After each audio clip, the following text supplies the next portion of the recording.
রাত পোহালেই মহালয়া, পুজোর আর মাত্র হাতে গোনা কয়েকটি দিন বাকি। কিন্তু পুজোর আগে থেকেই চোখ রাঙাতে শুরু করতে পারে বৃষ্টি। হাওয়া অফিস জানিয়েছে, মহালয়ার সকালে রাজ্যে বৃষ্টির সম্ভাবনা না থাকলেও দুপুরের পর থেকে বৃষ্টি হতে পারে একাধিক জেলায়।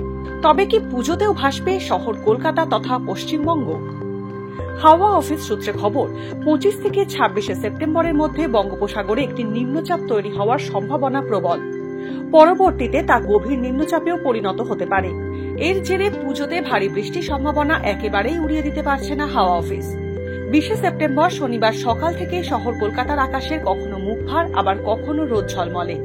হাওয়া অফিস জানিয়েছে, আজ কলকাতা সহ দক্ষিণবঙ্গে বজ্রবিদ্যুৎ সহ হালকা থেকে মাঝারি বৃষ্টি হতে পারে। তবে মহালয়ার পর থেকে বাড়তে পারে বৃষ্টি। এছাড়াও পুজোর সপ্তাহে দক্ষিণবঙ্গের সমস্ত জেলায় বৃষ্টির সম্ভাবনা রয়েছে। নবমী থেকে বাড়তে পারে বৃষ্টি। অন্যদিকে উত্তরবঙ্গে ভারী বৃষ্টির কোনো সম্ভাবনা নেই পুজোয়। তবে বজ্রবিদ্যুৎ সহ হালকা থেকে মাঝারি বৃষ্টির সম্ভাবনা রয়েছে।